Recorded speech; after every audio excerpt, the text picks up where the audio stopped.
It was January 1964 in Johnson City, South Carolina.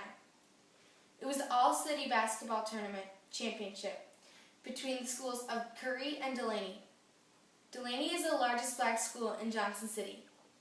I had played for Curry. We were up by 4, then 6, and just kept adding on to the score. That's when we knew we had won our first ever all-city tournament. After the game, Coach had introduced me to a man named Leonardo Chase. He had said that he had played for state before.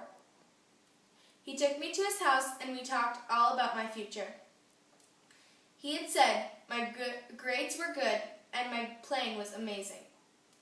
He had also mentioned that I could possibly skip my senior year of high school and go straight to college at state. He said the only problem with that is that state was an all-white college, and I am black, and that would be hard. This is the time of segregation, and schools aren't quite integrated yet. I had also ran the idea by Mama and Papa. Papa, he thought it was a great opportunity, but Mama thought it wasn't, and it wasn't the right time. After that, it was a normal rest of the day until I hear Mama yelling for Papa and I to get in the truck. I asked Papa what it was about, and he said Skeeter had been bitten by a rattlesnake. We were on our way to Skeeter's house, and we discussed where we'd take him.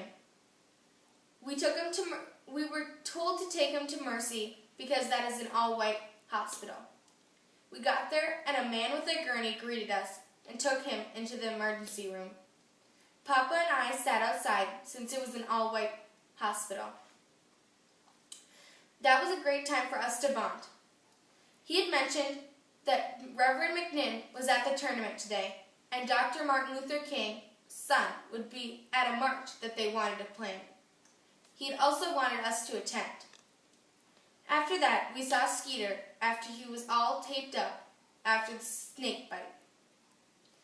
Later the next day, Reverend McNinn I talked to him at our house. The Ku Klux Klan had planned a demonstration at the same time we had planned our march. He had talked to Sheriff Moser about changing the time. Jenny and Reverend said the change in time would not be good and freedom cannot be put on hold.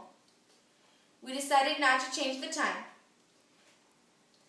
The next day, Jenny came over and said Martin Luther King Jr.'s son wasn't going to be coming. The next day was the march, and it had started around 10 o'clock. During the march, Skeeter had gotten into a big fight about nothing, including the march. He had been taken back to the hospital, and Sheriff Moser had called a press conference for the next day. At the press conference, which I attended, he had said that there were no illegal demonstrations like marches that could be held in the city limits. The idea of that was very unfair, since we could not fight for our freedom. I had brought out a chain during the press conference, and Sheriff had pulled out a gun, pointing at me. He had thought I had a gun, which I didn't. I chained myself to him and said, "Is this a demonstration? Is this illegal now?" And he had also said, yes, it was.